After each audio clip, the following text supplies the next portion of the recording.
We're entering into spring. We're definitely having some March Madness with a 16 knocking out a one and then proceeding to lose right after that. And of course, my Marquette Golden Eagles made it past the first round, but did not make it past the second round. Michigan State took them out and all in that space. Some sad news for those folks that are rooting for Marquette like I was, but all right. They are a young team, and hopefully they will bounce back next year. They definitely have the core. Looks like it's coming back, and all in that way. So it should be another strong run, and we'll see who the champions are in this particular year. But that is just some of the things that are going on in the world that I thought of immediately.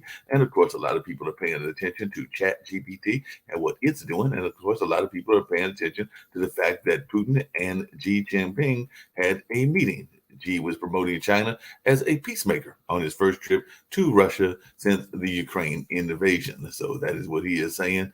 And definitely he's trying to find some way, I guess, to be a peacemaker. And we're going to see what Shaquille has to say about that, as well as what Shaquille has to say about a climate issue that apparently is going on in his home area of Australia. Because as I'm looking at some of the news from around the world, I see that millions of dead fish have been found in an Australian river due to low oxygen levels. So that is what they are saying. And Russia, apparently, getting off of that topic, is defying Putin's arrest warrant by opening its own case against the ICC. So I guess it's one of those tit for tat kind of things in that space. And Australia's in the news for another reason as well. A former Australian soldier has been arrested for alleged war crimes in Afghanistan.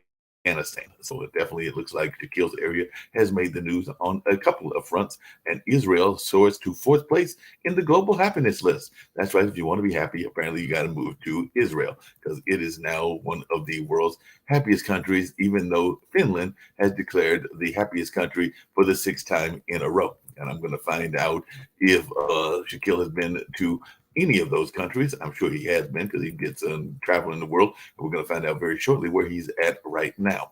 And, Chris Greco's least favorite place, that being France.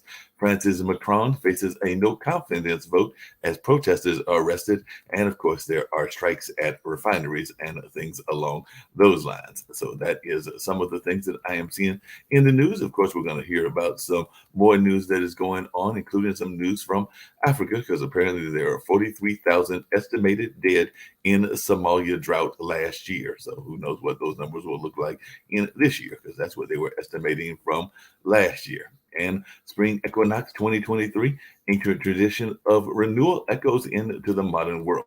So we're going to see if we get some renewal and maybe some positive news in that space. And speaking of, as I did earlier, China and that trip that they had to Russia, apparently the former Taiwan president, Ma, is open to meeting leaders on a landmark China trip. So I guess he's going to be opening those conversations as well. And over in South America, Colombia is suspending its ceasefire with the drug cartel, and an earthquake has hit Ecuador and Peru, causing widespread damage. So those are some of the things that we're seeing. And of course, we're also seeing discontent in Africa as anti-government protests are taking place in Kenya and Tunisia. And South Africa has arrested 87 before a massive anti-government protest. Some of the things that we are seeing over there in the African continent. And I know that actually that is one of the places that Shaquille just recently came from. So we're going to hear what he's got to say about that and all in that space. I will mention two other things in the news that I see, which is that Thailand is dissolving its parliament for its crunch election in May. And Croatia has detonated a massive NASA-era ship mine found buried in a seabed. But we're going to get to a lot of these stories and other stories as well. I'm going to bring in Shaquille since he's over there in Maldives and all in that space. So, Shaquille, how are you doing? How are these things going over there in Maldives? You're the world traveler. And if you're over there having food and all of that, and just having a good old time in that land and all in that space. I wasn't quite expecting you to bring me on to that moment, so maybe just drop me backstage and I'll give him a thumbs up when I'm ready. All right, I'll give him a thumbs up when he's ready. Sorry about that. We'll bring in Lee Newton Rhodes, who isn't traveling around the world, but is a presidential candidate. So, Lee, what is your thoughts about some of the things that are going on in the world? I just mentioned a couple that I had found immediately and all in that space. I could also say that Russia and Ukraine have extended their wartime deal on grain exports as global food prices still soar. So apparently they have agreed to that, and that is what is going on in that space. And I know we had those Nigerians in not that long ago, and the Lagos governor was reelected in a win for Nigeria's ruling party. So I don't know that those folks that we had would be highly happy about that, but they're also saying, guess what? There were irregularities in an election. So voting irregularities are being accused of in the Nigerian gubernatorial election as well. So I guess that happens not just. Mark, why is that? Why is everyone allowed to question elections except Americans? Well, I know we question elections as well, but well, no, if you questioned the elections in 2020, you got censored, you got booted, you got kicked off, and the media didn't even go there. The mainstream media, they didn't even go there. You don't think they came out day one, most secure election in history, based on what? No evidence whatsoever. Mr. Magoo knew more than they did. Well, I mean, you know, you will have some people that would argue that that's not the first time that happened. What about the Chads, those infamous Chads that? Yeah, that's exactly the point. With the Chads, people question the elections, and they had a right to, and they had reason to. But this time, you weren't allowed to ask anything. Yeah, I just find it shocking. And there's one thing you failed to mention. Yes or no? Do we see an indictment coming to New York City or not for Mr. Trump? Well, you know, the other thing I'm hearing is that it looks like there could be an indictment. If there's an indictment, some friends of mine have asked, if there's an indictment, can he still run for office? And we do know that we do have that candidate that is running from a jail cell. That is namely Tiger King. And the Tiger King is you have to remember, though, also, an indictment does not mean a conviction. So even if we want to go there, we're not even there yet anyways. You can indict anyone of anything. We're not there, but I'm still trying to figure out, and some friends of mine were trying to figure out the same thing. I thought that the rules said that you had to be a certain age. You couldn't be certain other things in the nature. And I thought one of those things was a felon. So how you are running. I'm not an attorney, but my understanding is those are things for impeaching a president. So it's not necessarily doesn't mean prevents them from running, but they can, the misdemeanors and all those other high crimes and misdemeanors. That's once a sitting president in order to remove them and to prevent them from running. I'm not sure that applies. So technically speaking, the Tiger King or any other body that's sitting in jail, the guy that was part of MOVE could be running for president, or anybody else that was maybe one of the Proud Boys could be running for president if they have been convicted. I think so. Didn't we have a mayor? Was it Marion Barry a number of years ago who ran for mayor in Washington, D.C.?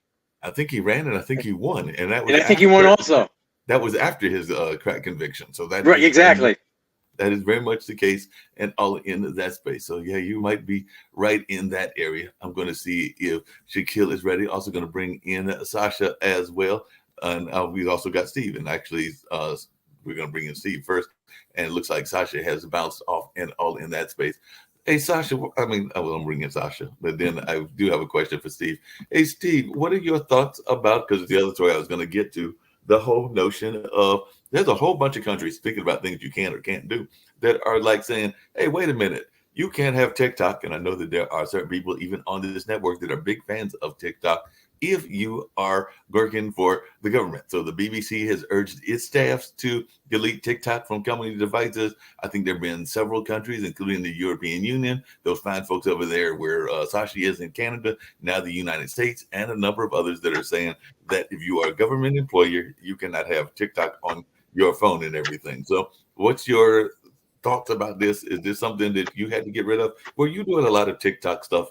Steve? Well, no, it's funny you mentioned that. Guys, I'll be doing my monologue tomorrow because I've been literally today actually wearing my Star Wars shirt because I met a U.S. congressman, one of my best friends, Wiley Nickel, and we're both Star Wars fans. So how cool is that to meet a congressman and talk about Mandalorian and Star Wars and personal stuff, just a coffee with a croissant. And Wiley's going to try to come back on the show in a few weeks. But let me answer your question and begin with, and I'm going to begin my monologue next week with a very exciting meeting I had with Senator Mark Warner, who I met in a Welcome to the Triangle for a fireside chat with just 8 business leaders on Friday, St. Patrick's Day. And one of the topics of that meeting was TikTok.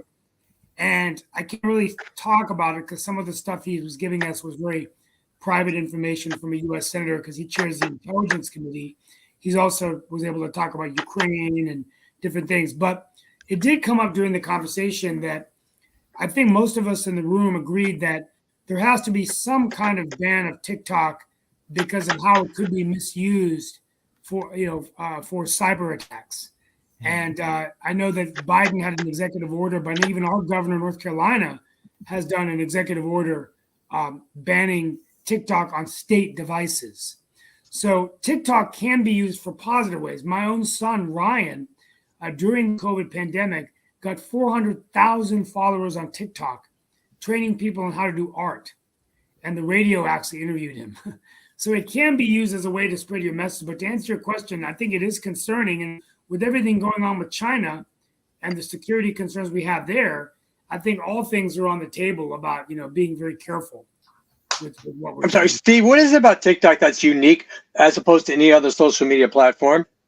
Lee, I don't really use TikTok that much. I've actually been meaning to get with my son to ask him, but I think it's just smaller videos that you just, and it's more video based, right? So there's not a lot of text or whatever, and you just put that out there.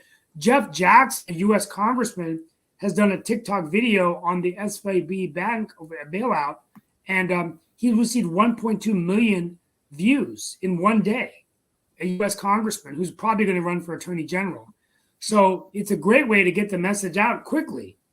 And Mark, I don't know why. What is the difference between TikTok and, like Lee said, other platforms? I mean, that's a good question. And there are some people that want to target Instagram and Facebook and a number of other ones as well. It is very popular, like you said, because of the video aspect and a lot of the quickness. And there are definitely some serious videos on there as well as some very silly videos as in that space. So I don't know why they are targeting it more than they would be targeting any of the other ones that are there in that space. So that is a good question. I'm going to see if Shaquille gives me the thumbs up that he's ready to go or not. And I don't want to bring him in if he's not ready. So I'll wait for the thumbs up and all in that space. I will bring in Dan Worth, and then maybe he's got some thoughts about TikTok and all in that kind of way and all in that kind of space. But I did have a question for Sasha really quickly, because I did see that there was a part of the world that is having a presidential race. And I want to say historically, this part of the world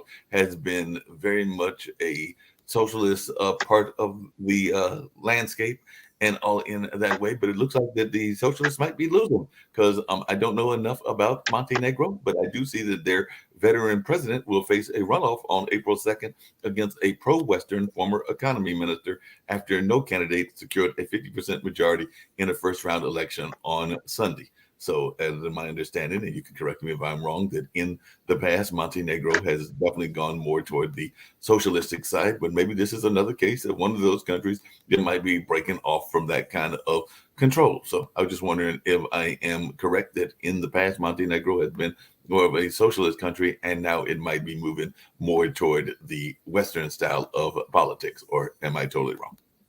Mark, you never stop to amaze me. So in everything what's happening in the world, in Ukraine and so on, you are talking about whether Montenegro is a socialist country or not so socialist country, or maybe not at all socialist country. With all due respect, who cares? Can you tell me? Really? Well, Really? I mean, the country relies. I wonder if they have TikTok The or if they country banned relies TikTok. on Adriatic terrorism, and it did join NATO in 2017. Apparently, Finland and some other countries are thinking about joining NATO as well, and that was after a botched coup attempt. So the government blamed on Russian agents and Serbian nationalists. So Moscow dismissed the claim as absurd. I think Moscow dismissed some of the Ukrainian thing as absurd as well. So it sounds like they might be allies. Hey, bring Shaq in. Bring Shaq in. He wants in. Okay, I'll bring Shaq in. Gladly bring Shaq in. Sorry, Hey, the Jack. lighting's a little bit The lighting's a little bit average because the sun's set, and I'm out here on the island.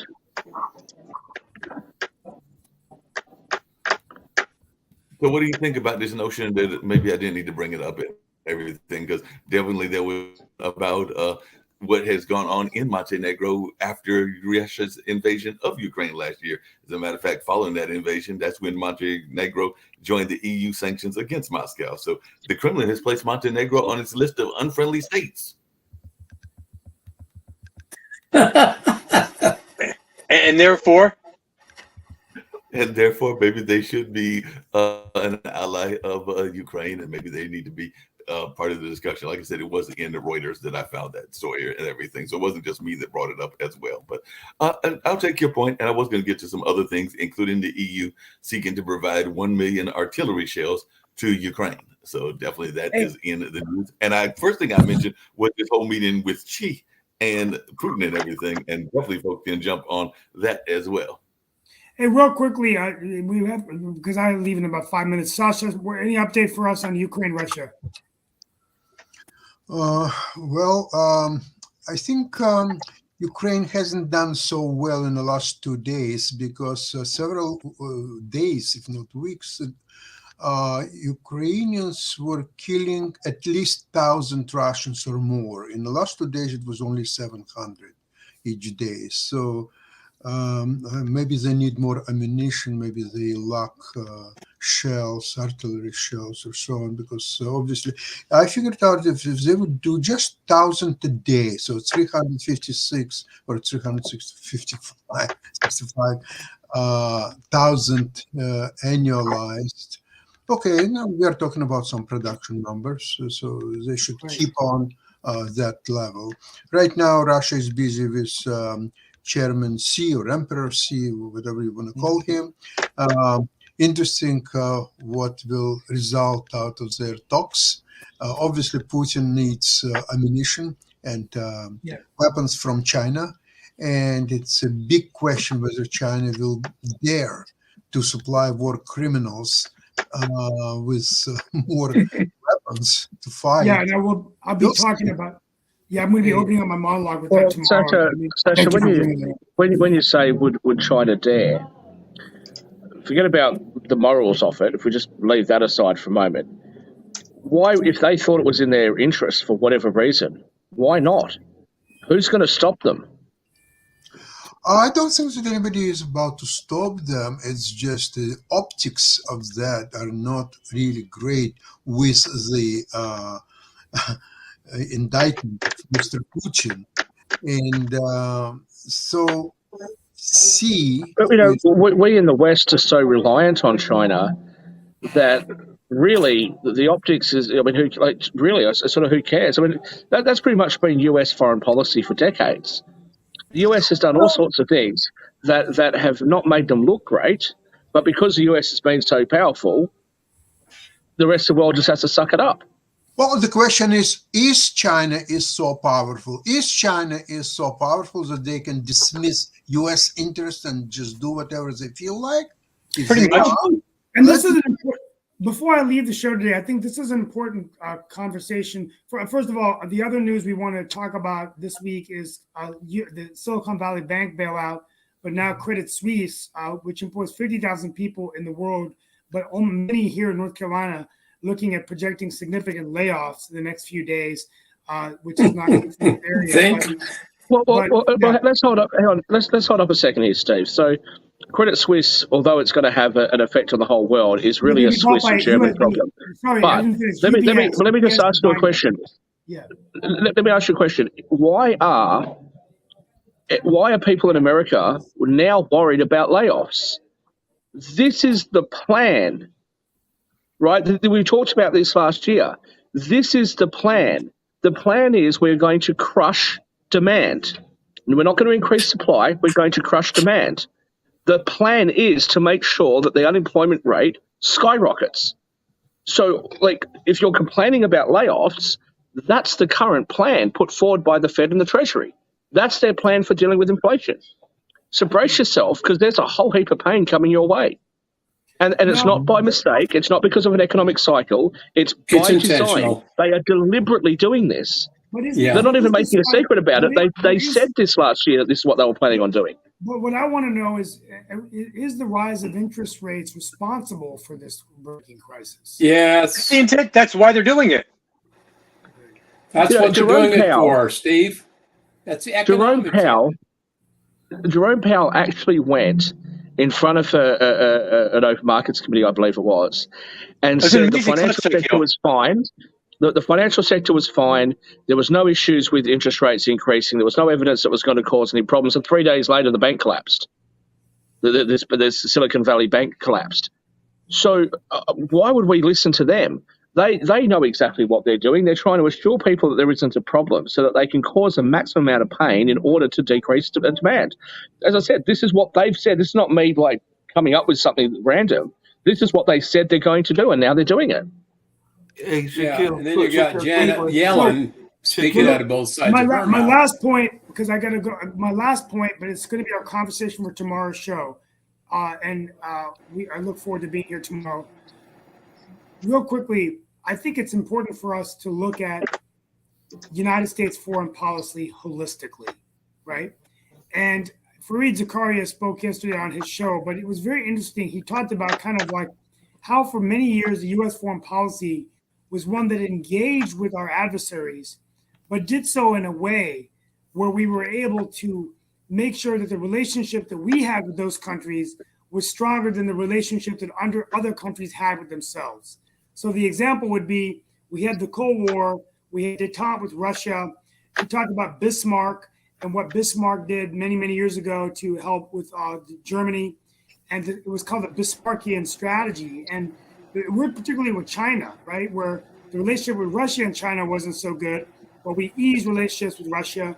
We eased relationships with China. But now what's happened is the United States has lost control. We don't really control the alliances other countries are building among themselves, but Sasha, and the relationships with those countries are worse than they were. but And this Steve, is the problem. Steve, along And I'm those blaming both Trump and Biden for this. no, but because Steve, Trump- along those same lines. Well, Trump is strong, Biden's weak. No, but No, along but those same Biden has lines. followed, but all the U.S. presidents. I tell you, the president that had the best foreign policy was Barack Obama, actually. Oh my God. Except for the Iran nuclear deal, he was actually doing that kind of Kissinger type diplomacy where he was engaging with allies. Steve, Hey, what? hey, what- Steve, Guess what?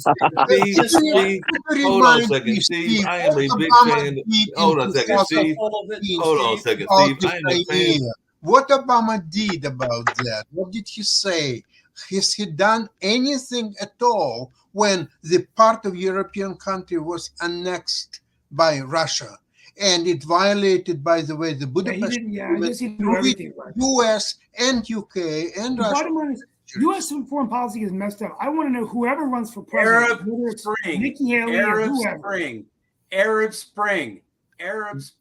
No, and I was going to mention the Arab Spring, and like I said, I am a fan of some of the policies of Barack Obama and everything, but even I am not the biggest fan of his military, because even some of the drone attacks were totally crazy and everything, and that was under the Barack Wall Street riots. Barack Obama, community organizer. Occupy Wall Street. Yeah, that's exactly right. Yeah. But And today, I the know United about a States lot of foreign things. policy, I got to run, but today the Obama. United States foreign policy is Works messed on up. to this day. BLM, Barack Obama. BLM BLM actually Barack came Obama. later than Barack. Oh no, but his people were involved in it. That's No, up listen, for Barack debate. Obama was indeed, he was a brilliant speaker, and he was great opportunist. He could engineer how to jump from nothing, complete obscurity, to a president of the United States and be re-elected, by the way. So this is absolutely world record for any country. Community organizer next year, a president of the United States. I never seen anything like this. Wait a minute. Wouldn't some people say the same thing about Zelensky? Because Zelensky was a entertainer, kind of like some of the other people, including Well, Reagan.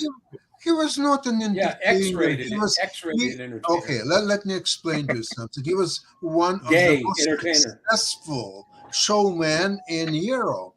He amassed a great fortune for his television production, which he owned, by the way, and his net worth in hundreds of millions of dollars. At that time, before he became president, buck naked. But it's the same. Well, what do you want to tell me about him being entertainer? Ronald Reagan was entertainer. He was a movie actor. Oh, I know, but have you seen some of the Zelensky's productions? I don't think so. I think Zelensky financially did much better than Ronald Reagan. Or, by the way, he danced around on the stage naked with a bunch of other gay guys. Well, maybe that's what he did. Well, I haven't seen the movie either, but I do have a question that was based on something that Shaquille asked. I don't know how artful that was. That Shaquille asked earlier, because we're talking about the power and the might of China and North Korea. You know that this weekend there were actually 800,000 folks actually in North Korea that said that they would join the army in a single day to fight the United States. So that's 800,000 in North Korea. I'd hate to say Mark, in fairness, how many volunteered? Sign them up. How many of those are volunteers versus forced to? Well, they said that they were. That's what their state-run media claimed on Saturday, and I imagine that quite a few of them were probably, urged in a not so polite way to do that, because they said that they were students and workers and all in that space. So they're both students and workers. But my question is, if that's what's happening in North Korea, which is a smaller nation than China, and China's got like billions of people and everything, how many of those will we be willing to deal with their signing up and fighting us if they were to decide to do that and everything? And by the way, I'm going to throw this one to Sasha as I'm thinking about that. And if y'all have any response, let me know. But a Ukrainian soldier fighting in Bakhmut told the New York Times that his unit has been wondering something about the Russia's infamous Wagner Group, because he's convinced, and I can't see why he wouldn't be convinced, that they're on drugs. Because he says that while there's no evidence of that, it's not the first time Ukrainians have wondered aloud that the behavior of some Russian soldiers could be medically induced. Because I know you oftentimes talk about the meat grinder and all of that, and the Wagner Group is definitely doing this. So some people are like wondering how you can even go into this war if you know that you're going to die. Because apparently a retired U.S. Marine estimated the average life expectancy of a Wagner soldier on the front lines in eastern Ukraine is 4 hours. So if you go there, you're on the front line, you're going to be dead in 4 hours. Apparently that's what they're thinking and everything. So there are some folks that are wondering, these folks have got to be on drugs if they're going to do this and everything. Because one Ukrainian soldier said in February that the advance in Russian forces looked like a zombie movie as they climbed over the corpses of their friends. And I do know some people that are very much into that whole zombie space. So are they all drugged out on vodka and drugs? So is that what's going on? By the way, 4 hours, it's only for few lucky ones. Most of the time will be less than 2 hours. It's evident from many sources that they are taking drugs, narcotics, they're drinking, they're just doing anything to motivate them to go ahead. And it is a giant meat grinder. Have a good day, guys. See you yes, tomorrow. It does. Thank you, Steve. Bye-bye.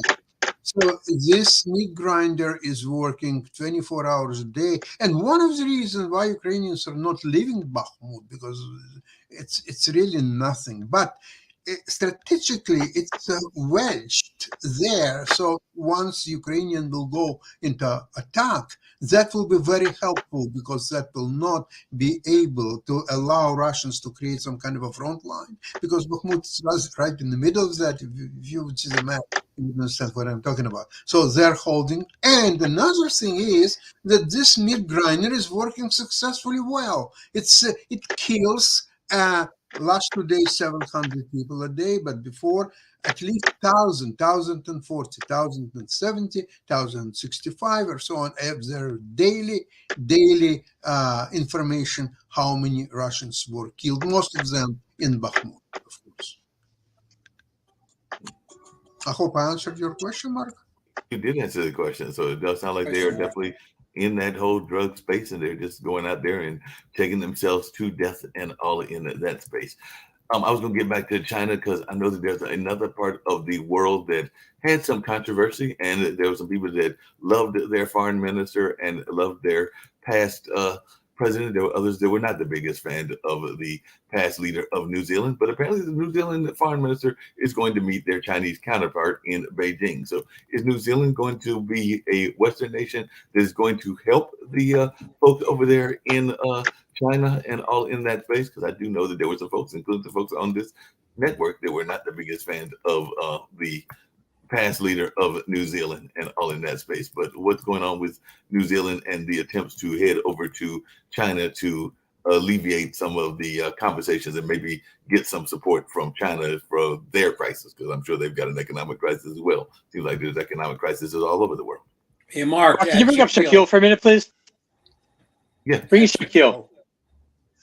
I'm going to bring up Shaquille because I know Shaquille's got some thoughts about New Zealand and China. Oh yeah, I've got some thoughts about New Zealand.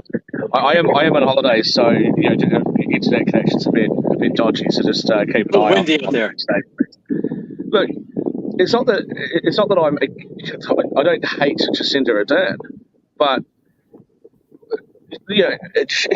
just like Laurie Lightfoot, she's going to turn around and suggest that it's because she's a woman that that politics has just been so difficult, etc. No. The reason that things haven't worked out so well is because the policies have been shit. That's the reason it hasn't worked out so well. Okay? New Zealand economy is not doing great. And then she wants to attack Australia because of some climate change thing, because she wants to suck up to Trudeau and she wants to suck up to the political left in the world.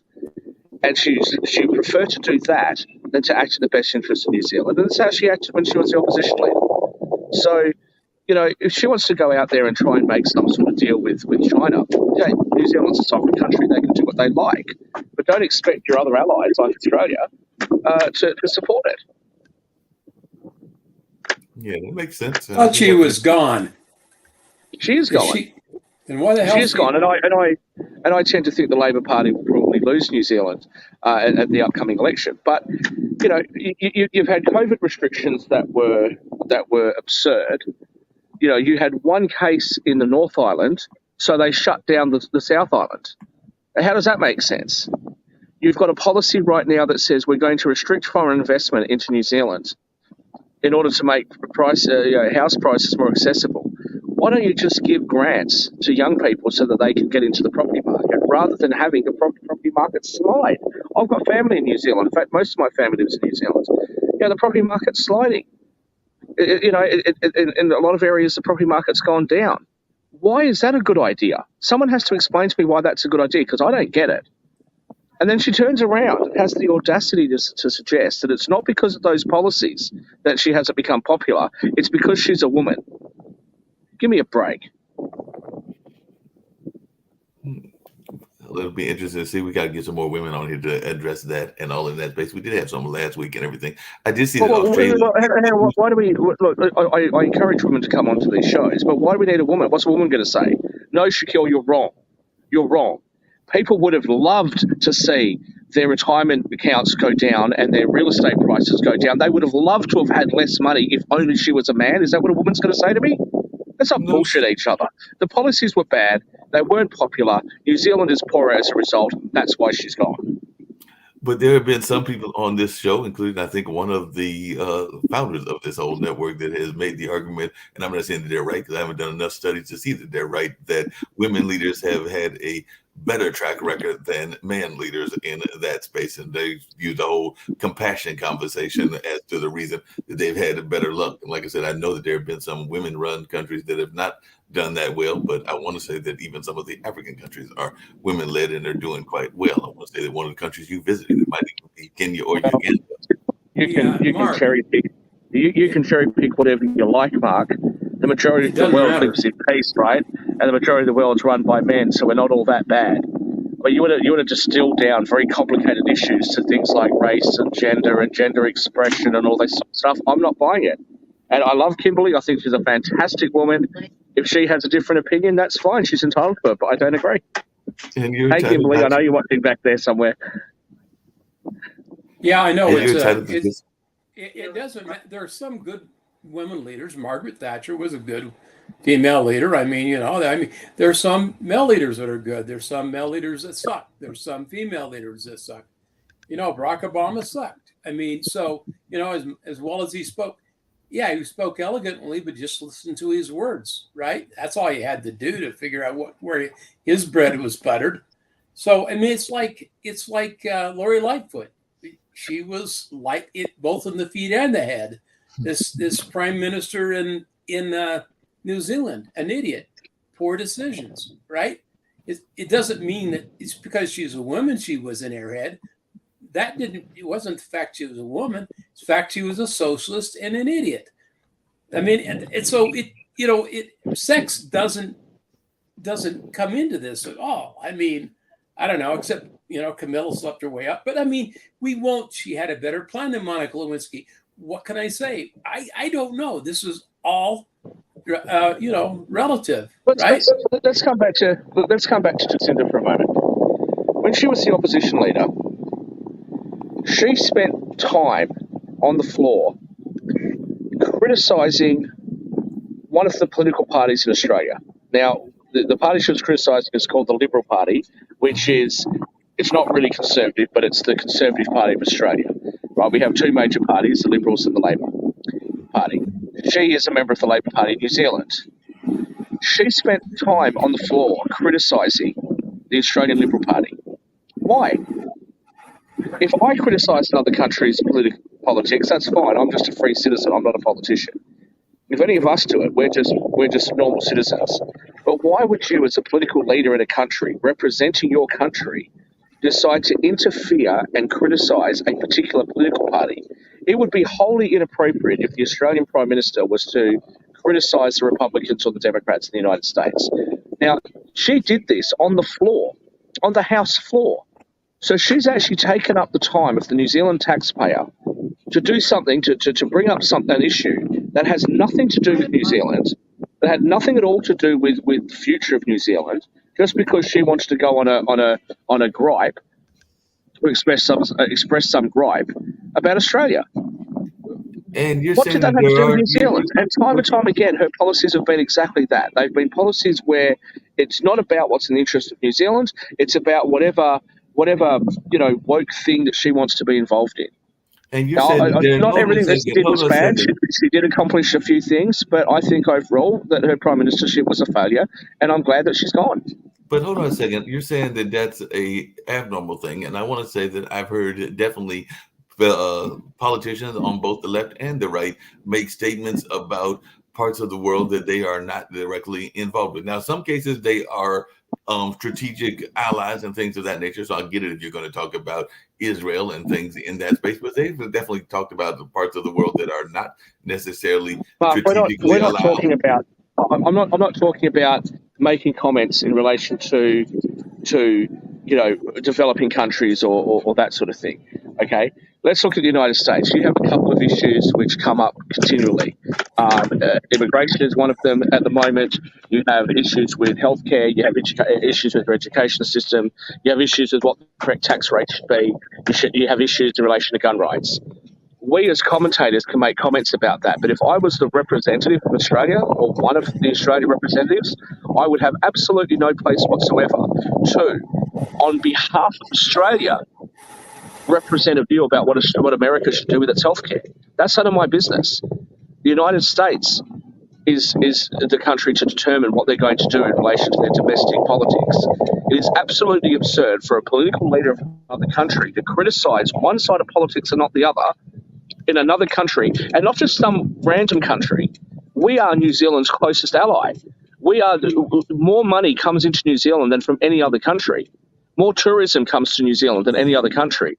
Okay, so if you want to start criticising domestic Liberal Party policies, do so as a free citizen. Don't do it as a representative of New Zealand, as if you speak on behalf of all New Zealanders. That's absurd. It's insulting. It's offensive. She should never have done it. And as far as I'm concerned, that she did that when she was the opposition leader, and then when she became the prime minister, nothing changed. She continued to act that way. But along those same lines, then we have people on both sides. I'm saying this both on the left and the right that will make criticism and will make arguments about people's choices of the way that they handle gender rights and a number of other things. So we've definitely done that in some of the third world countries. I'm sure that there are going to be some American leaders that are going to speak out about the Taliban leaders and their whole decree against nepotism. Probably because some of them are doing their own nepotism. Okay, so once again, if you're talking about a human rights issue that government leaders are advocating for in relation to other governments, that is an entirely different argument. But let's look at the Roe v. Wade dispute that you guys have right now. Should the Australian Prime Minister come in and say, well, look, we actually set our abortion laws at this point in the pregnancy, so therefore America should do the same thing? That would be absurd. That's not a decision for Australia to make. It's a decision for you guys in America to make. And our Prime Minister should not be weighing in on a domestic political issue for you guys in America and doing so on behalf of this country, because this country is a diverse group of people with diverse views. She had absolutely no right whatsoever to criticize. I won't say she had no right. She shouldn't be holding herself out as a representative of New Zealand and then making comments that a very big percentage of New Zealand doesn't agree with. That's not the role of the Prime Minister. And what she should have been doing, instead of running around the world advocating for this woke bullshit, what she should have been doing was trying to create the best future for New Zealand for the majority of New Zealanders. And she didn't do that. No, I hear that, and like I said, I don't know enough about New Zealand and everything, but I do have a question for this time for Lee and everything, because I think he's going to enjoy this question and all in that space. But I just kind of alluded to it. But apparently, the top Afghan Taliban leaders have issued a decree against nepotism. So they're saying that Taliban officials must sack sons given government jobs, and we do know that there are some nepotism that goes on in politics here in the U.S. Do we need a decree like that the Taliban is having in our own Western politics and all in that space? Because there's definitely some nepotism that goes on in various forms of government and everything. So I don't know, Lee, you might be putting so Mark, you're asking Lee whether the Taliban should be inspirational to the US political system. I'm looking forward to your answer, Lee. This is going to be great. Mark, I don't understand it, because any laws that we pass anyways, they're meaningless, in terms of finance, campaign financing and stuff. Look what's going on with the Biden family. The money that's flowing in through the Treasury Department finally now is exposing. It's all irrelevant. They just do what they want anyways. So you don't have your son or your daughter in an office. What's the difference as long as their bank account's getting lifted up? Good point and everything. And some people would say the Lee, same thing about are you trying to suggest that Hunter Biden's girlfriend, the wife of his brother, who was a grammar school teacher, Heather, was unqualified to receive funds from a Chinese energy company? Is that what you're trying to suggest? Just as much as Hunter was as a world-class artist. Why does the media not care about this stuff? Why does Congress not care about this stuff? Well, there's no how much digging have they been doing into the various Trump deals and everything? Come on, Mark. They want to give Trump a parking ticket, or jaywalking ticket. I'm talking about like the Sun and some of the others. I'm not talking about Donald. How much have they really dug in to Donald? The only question is, who is Biden advocating for? Yeah, but the Communist Chinese Party. I'm going to tell you this. Mark, I got a question for you. Mark, Shaquille, if we would want to put someone in the American government,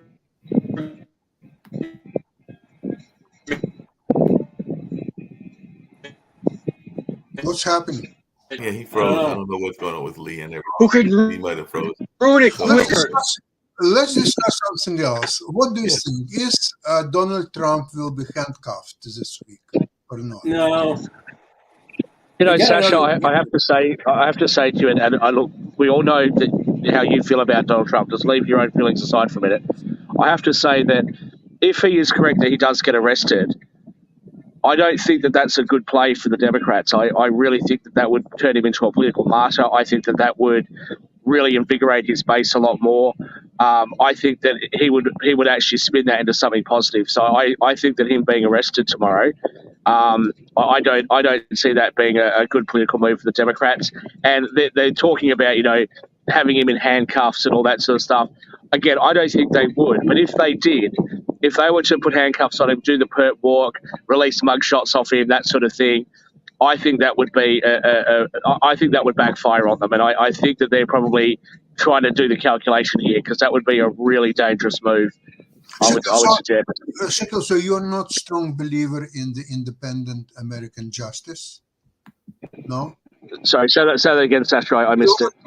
You're not strong believer in the independent American justice. So you think that this court in New York, for example, is driven by Democrat. It's not an independent court, do you think? Well, Sasha, what I'll say is I'm a very strong believer in the independent justice system in the United States. Unfortunately, I don't think that either side of politics, when it gets to this level, I don't think if you just happen to be a mainstream Republican, the Democrats are going to attack you. If you're a mainstream Democrat, Republicans will attack you. I don't think that'll be the case. However, I think if you're talking about an event at this level, at these highest levels of government, it's all going to be about politics. I don't think that you could expect there to be independence here. This is going to be political. Shekil, so that's not a criticism. That's just a reality. It's not just the United States. In any country, if you had an issue in Canada, it would become political. Shekil, I'm not trying to argue your point. What I believe is that then you're painting a world in the United States where until certain point there is a justice system which is independent and fair, but going a little bit higher, then you're going into political, whether it's Democrat or Republican leaning system, and there is no more independent legal system in the United States. Unfortunately, Sasha, I think that's what the evidence would show. And that's fine. I really do. And to prove that point, at the moment, and over the last few weeks, I've actually had congressional hearings about this, where they've talked about, the FBI going in and raiding the houses of right to life protesters, but doing nothing about right to healthcare or advocates of abortion protesters. You've had an inquiry about bias within the justice system. So, I think that's the unfortunate reality. Shekil, we have a right to life person that is actually running for president as a felon. I've mentioned him a couple of times. The Tiger King put his hat in the ring last week, and he's been convicted. He's definitely convicted of trying to kill an animal rights activist and all in that space. And definitely he's put his hat in the ring because he's a star. And he says that he wants to make a country. Mark, we're no longer the land of rule of law over here. It's a world of political will. DOJ's been opted years ago. They make decisions based on politics, not so much based on law anymore. They've been making those. Well, I mean, you've got prosecutorial discretion, all that sort of stuff. But look at what's happening with DA Gascon in Los Angeles County. I mean, that's all politics. The guy's not even a lawyer. Now, talking about lawyers, I'd like to introduce you to one of my business partners who's here in Tahiti, in the Maldives with me. He is a former international tax lawyer. He's a business partner of mine. This is Warren. Warren, take the hot seat. Oh, hello. Good evening, Warren. Welcome. Hi, everyone. Hey, Warren. Welcome. How are you all? Hello. Doing good. Glad to have you, Warren, and definitely glad to see you here and all in that space. Actually, I saw that. And Shekil would love this since I want to toss it to you since it was a case involving law and everything. But I did see that a former U.S. Marine Corps pilot was lured from China to Australia by security agencies before his arrest. So Daniel Dugan is facing extradition to the United States on charges of breaking U.S. law by training Chinese military pilots to land on aircraft carriers. So that was let me ask a tax question to Warren. I won't tell you where Warren stands. He could be a socialist for you. I do have socialist friends. Yes. What do you think about the plan they have in the United States to tax unrealized gains? Do you think that's a good idea? Well, the problem with taxes, years ago, I was named in the Panama Papers in Australia to do with all the kinds of offshore stuff, and ABC turned up at my house to interview me, and the first thing they said to me was they were fascinated because they assumed that I was really dodgy, but found nothing dodgy on me at all. But they said even though I was a cheeky bugger, in their words. But the second thing they said was, how do you feel about the fact you're helping Australians avoid their fair share of tax? And I said, well, that by tax planning for them. And I said to them, well, I said the day that Google, Facebook, and all of the wealthy start paying 25, 30% tax, then sure, let's have this conversation. But I said, the reality is right now that's not happening. So I said, I'll happily help people pay their legal fair share of taxes. So the problem with unrealised gains is that there's always going to be a way around the system. It just hurts the wrong people. That's how I see it. Warren, When the ABC even if this is came not to way your house around it, and asked you, when the ABC, let me just ask you a question. I want to follow up. When the ABC came to your house and asked you about the people paying their fair share, did you ask them what fair share actually is? Because at the moment in Australia, much like the United States, the rich pay it all. So what exactly do they mean by the fair share? Well, that's what I said to them. It's just an arbitrary definition. You know, one group pays 40%, one group earns more money and pays 1%, and all the studies show that to be the case. So I tell people the more money you make, the less tax you pay. A quick question for you, because it actually comes to one of our other favorite topics, and I know that Shaquille's gonna love me throwing this one out at you because it doesn't deal with race or rights. But those that love cryptocurrencies will say that one of the reasons they like it is because they can do all of their stuff offshore because of the whole offshore banking and all in that space. So what are your thoughts around that? Because I do know that a lot of people that are in that crypto space are also glad to do it because it is not regulated, and it is also a lot of money that is coming from offshore accounts. Offshore accounts are very popular, but they're also being looked at by every major Western crime force, government task force, almost imaginable now. So I tell people, you don't really want to go down that path unless you're either A, willing to go live somewhere other than one of these high tax countries and genuinely make that your base, or number two, you've got an absolute truckload of cash to pay really good tax advisors and experts to set up properly, legally run international offices that are proper staff and everything. Because I said, otherwise, you pretty much see them as running a sham rubbery arrangement. So I said, really, unless you're willing to either leave the country, or the other option that's quite common is that if you actually are willing to be a philanthropist and genuinely do a lot of good, foundations is very popular, as the Clintons and various others have shown, you know. So, yeah. I actually had an interesting conversation about it with a friend of mine about foundations, because we were trying to decide, or they were trying to decide, if they could set up a legal for-profit foundation, because every foundation that I'm aware of is nonprofit, but they want to do it as a for-profit entity. So is there any such thing as a for-profit foundation, and is it able to be run successfully? And if so, do you have to have like some major corporation behind you? Yeah, no, I'm with you. Guys, where we are, where we are, we're actually at the communal place, because this was the only place where I had any light, and they're about to start the DJ. So I think our music's getting a bit loud, and we're struggling to hear you. So I'm going to bid you farewell, Warren. If you have anything, lovely to meet you, everyone. Thanks very much for having me on, and nice to meet you all, even though briefly. Well, can I just ask you a quick question? You as well. Hopefully, Shaquille will bring you back on in the near future. Let me ask a quick question for Warren. Yeah. About these unrealized gains. Where are people supposed to get cash? How are they supposed to pay for unrealized gains if they don't sell the asset?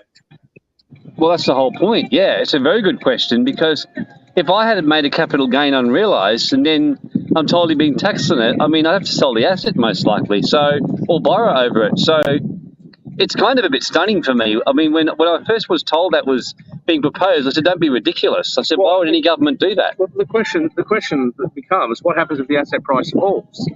Is the government then going to refund the taxes paid on the unrealized gain? And if that was the plan, can you imagine what a calamity that would be if, when the market turned down, the government all of a sudden had to pay out tens of billions, hundreds of billions of dollars? It's hard to, it's a very good point. I 100% agree with you. I genuinely, and again, I just always put myself in a taxpayer's position. Let's say that I got an asset, but I bought for 400,000, it's now worth $1 million, and the government says, hey, you've made a 600,000 gain, you've got to pay, I don't know, 30% tax or 20% tax, 120 grand. I mean, maybe I'm lucky enough to have that money sitting in my cash. Maybe I'm not. Maybe I go, yikes, I'm going to have to either avoid it and hope I don't get caught and penalised, or I'm going to have to sell my asset or sell part of it. So, yeah, look, it's basically forcing people to sell assets. What they're talking about, though, is they're talking about reducing the discount on capital gains and taxing unrealised capital gains when the assets transfer to the next inheritor. So Here's the question: if you don't give a capital gains discount on capital gains, and you've held an asset, let's say for 10 years. Now, okay, inflation's a little bit high now. It was lower before, but I think average inflation over the last sort of 50 years or so, it's averaged out at about 5%. So, accounting for inflation, if you don't actually give somebody a discount on their capital gain, they're not going to have made a gain. They're going to have made a loss in real money terms. How does this make sense if it's not going to account for inflation? Look, I think I can't think much else than government's obviously a bit low on money. I think certainly the whole COVID thing and giving concessions and payouts just suddenly probably broke the budget a little bit, and they've got to get it back now. And I know in Australia. I think, Warren, you're being far kinder than I am. I don't think the government's low on money. I think the government's low on IQ points. Oh, you probably got a point there, but I always try and give some benefit of some doubt because I don't think everyone in government is a complete idiot. You know, I think there are some people who go in there and try to make a difference. But let's be fair, right? The government doesn't give anybody, especially tax officers, which you used to work for, they don't give anyone the benefit of the doubt. They go in guns blazing to try and find what you did wrong. Why don't we treat the government and the bureaucrats exactly the same way, the same contempt they treat us with? Yeah, well, I do know from my inside information in Australia that from what friends tell me that they're being pushed pretty hard to collect some taxes and get their revenues up a little bit higher because they weren't collecting any tax debts for 2 years in Australia when COVID was going on. So now we're in catch-up mode. So suddenly, I mean, anyone who owes us for anything in Australia is getting calls to the tax office. That's what and getting raided or whatever. So we had a conversation in the pool yesterday where I said to you that I don't know of any business owners right now that don't currently have a tax problem or aren't currently being audited. That you said that most of the people that you know are in a similar position. Yeah, it's pretty common. It's just so go after the little guy and crush the little guy, and let the big companies get away with blue murder. Great. Pretty much. Well, there's a study in 2016 in Australia in the Sydney Morning Herald in April 2016 by a journalist, by Peter Martin. And he studied the affairs of the 56 richest Australians. And I would do this as a bit of a trivial pursuit question to people. I say, guess how many were found to pay, to pay any tax? Guess how many of those 56 Australians actually paid tax at all? The answer is 2. 54 paid none. One paid $4,354. One paid $54,120 or something dollars. But here's the catch.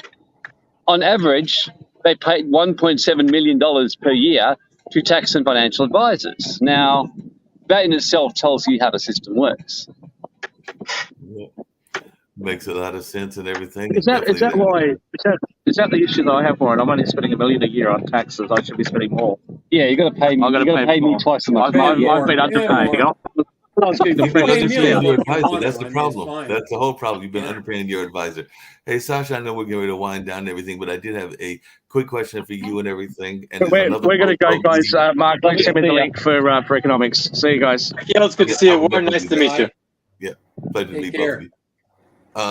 One of the things I was going to ask you, Sasha, as we wind down is there's another part of the world that has always been at war with each other, but apparently they're in peace talks again. So Israel and Palestine are in peace talks. They have renewed vows to curb their violence and halt unilateral moves at their Egypt summit. So definitely they're saying that they're going to curb that rise in violence. But is this just more lip service? Or are we actually going to have a kind of peace talk that is going to actually be a successful peace talk in this case? Because ever since Israel was created, there's always been this battle between Israel, Palestine, and the various other countries in the Middle East. But apparently we're having another peace talk. So is this peace talk going to be more successful than Mark, the other? I just want you to back up for a second. Originally, when Israel was created in 1947, there was no Palestine as we know it today.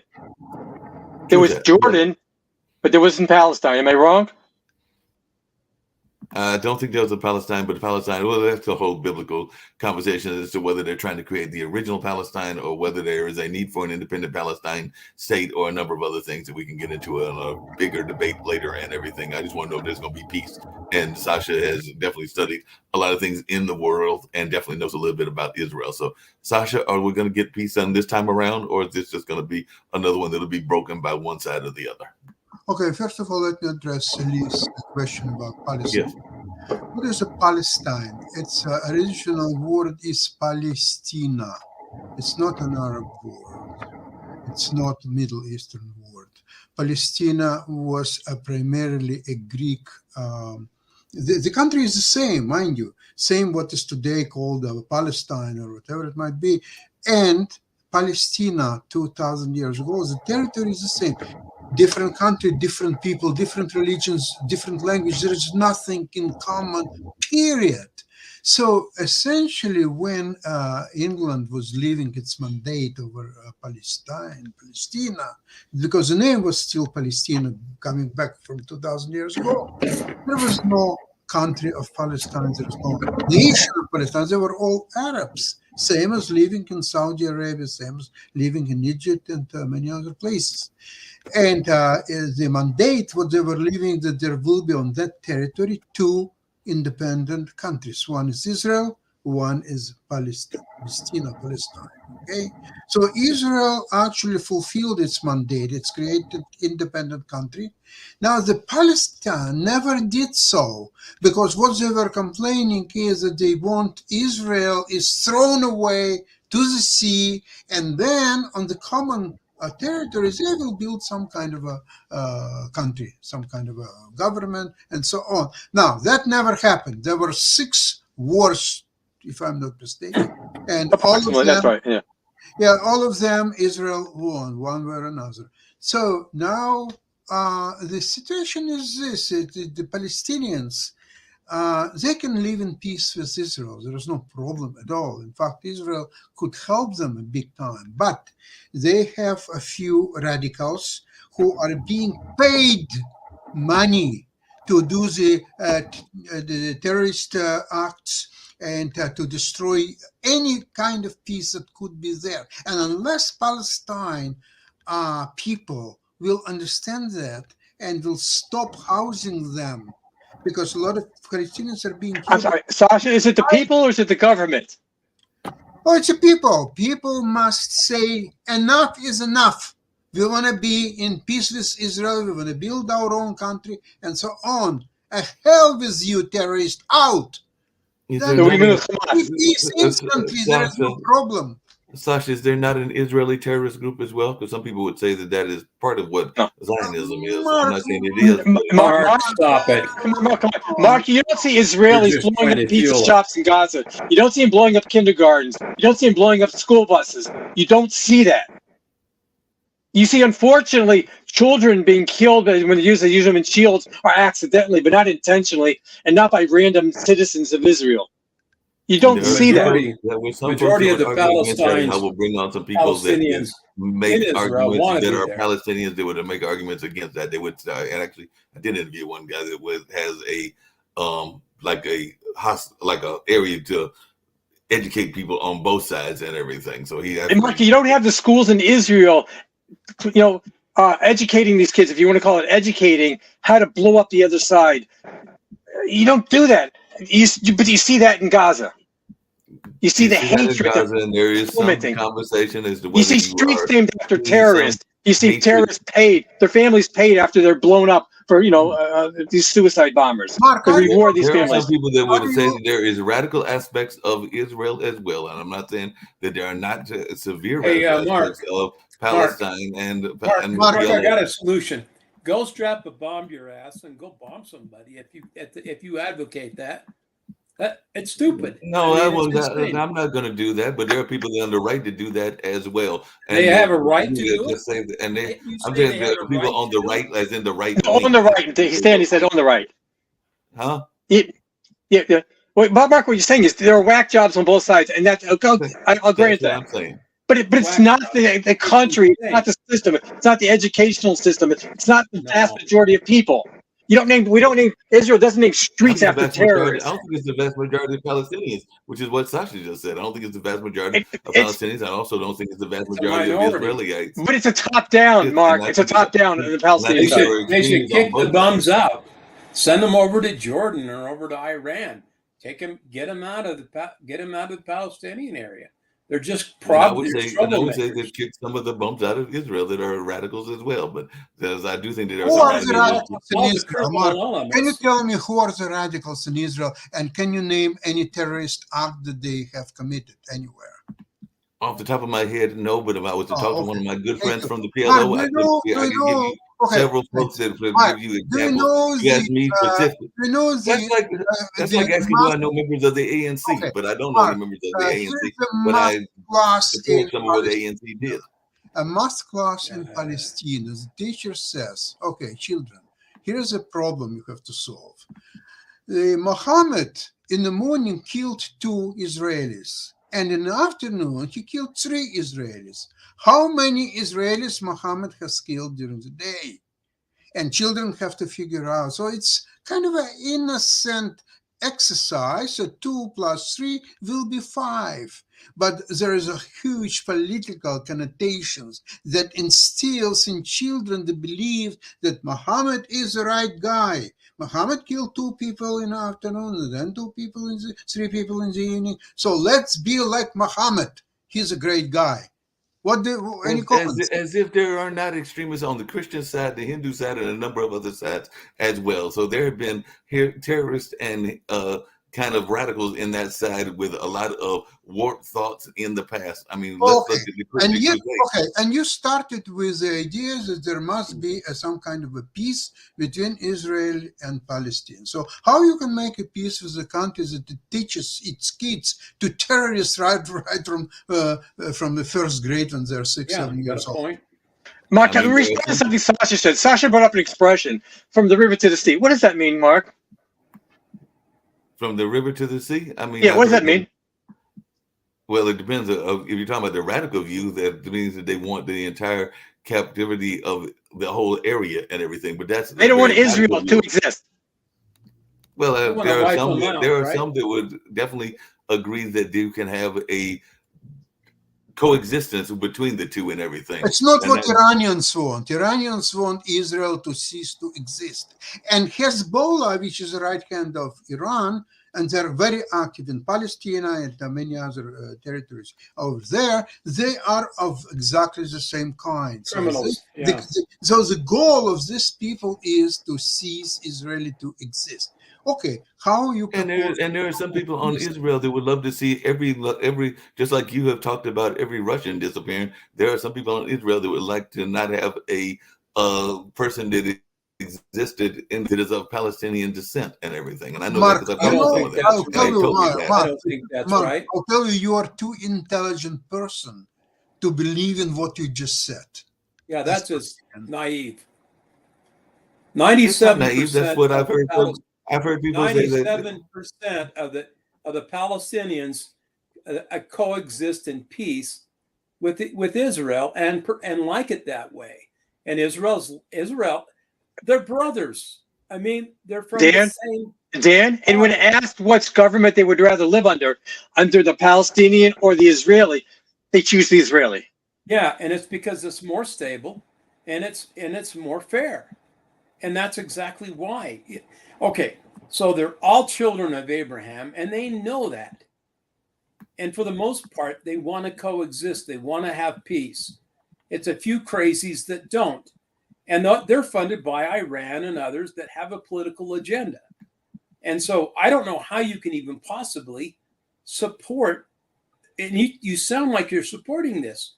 I don't understand. No, I'm not supporting Hamas and the terrorist group. I'm supporting the right for a Palestinian free state, and I've always supported the right for a Palestinian free state. Who doesn't allow them to have a state? They could have a state since 1947, 48. They can do whatever they want. So almost 100 years, they can have their own state, and they don't. Because Mark, what are they doing with Gaza? Huh? That's the radical side of everything. Oh, sorry. Were you trying to come back in, Shaquille? Shaquille was not trying to come back in. But are we over that's time? The radical side of what's going on. We're out of time. Yeah, I think we're a little over time today. Show, so. Yeah. Yeah. Sometimes, Mark, I really wonder about some of your views. I mean, I wonder about some of your views, Dan, but that's a whole other conversation. So we'll get into that. Yeah, I know, but I mean, if you're promoting radicalism and terrorism, then I do not promote radicalism and terrorism, but I also think that one man's terrorist is another man's freedom fighter, because there have been times. Mark, you said this already 250 times, and you know what? This and 75 cents will buy you a cup of coffee. That's all what there is to you. A banana. Not anymore. You need more money. 75 cents I doesn't make that cost need more anymore. money, and I can use that phrase if I want to. But $2 we'll get now. our economics money. $3.50.